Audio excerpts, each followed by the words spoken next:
Okay, so now I've got it taped all around, right? Okay, any little cardboard fluffies that have gone on there. Okay. Questions? Now, yes. A couple of quick questions. Yes, would you always use 4-inch larger than the cake? Always. Okay. Sometimes I go larger, but that's the smallest I like to do. Okay. And let me show you why. Okay. Let's see. Then I'll have one more question after that. Okay.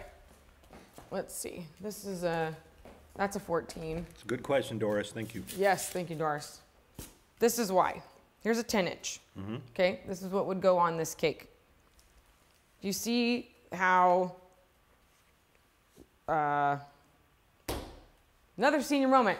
It's balanced, right?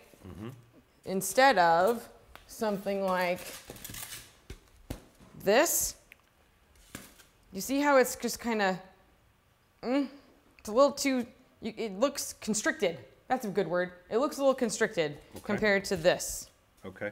Especially when you're, when you're doing tiered cakes, right? Yeah. You have kind of. You got some height. Yeah, you have this, this balance of cakes that are going in from one another.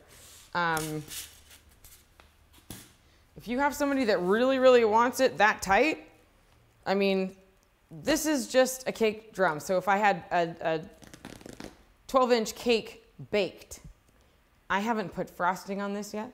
I haven't put fondant on this yet. Right. It's going to get thicker. Yeah. Right? It's going to get wider. So then I'm really getting within tiny amounts of my edge. Not the best. Got to think art, okay? Not just, and then there's practicality of like holding onto the cake board when you're moving it around, delivering it, and taking it in and out of your fridge or whatever. All right. Did I get the question answered? That one, yes. Okay. The other one is, okay, you're using wrapping paper. Do you cross-hatch the direction of the inner rows? No, well, you can't. I kind of corrugated did. Cardboard. It's yeah. corrugated? I mean, I did. Yeah, so you don't do them individually. I think that was my question. No, not individually. Just half and half. Yeah. Okay, so and that, yeah, and you that's do cross fine. hatch, but you cross hatch half and half. Yeah. Okay, that's good. And yeah, because it balances it out. Can you use glue instead of the Scotch tape? I wouldn't. Okay. It would take 10 times longer. Yep. And you'd have to wait for it to dry. I mean, even if you used hot glue, you're gonna have, if you have hot glue here, not here, it's gonna imbalance some of that base.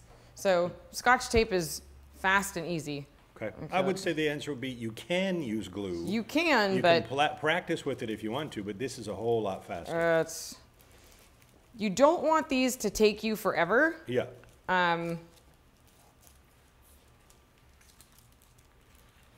Yeah. My floral supply place, when I went to go get more of my plastic, only had the double. They were out of my single stuff. Single what? Single,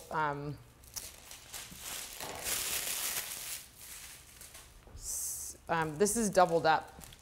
Can you see how there's 2 layers to this? Oh, the plastic? Yeah. What is that plastic? This is floral cellophane.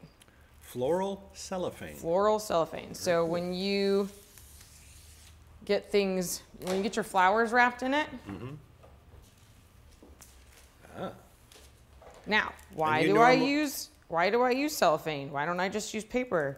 Well, last I checked, buttercream has a boat ton of grease in it. Oh, yeah. And it would get your paper so nasty, grease-ridden, and disgusting. That would be a bad thing. No good. Right. Okay. Okay, so let me get this extra piece out of here. Single layer. Whoosh. Single layer of floral cellophane. Floral cellophane. And your floral supply places around or your craft stores carry this stuff. Oh, I don't want that on there yet.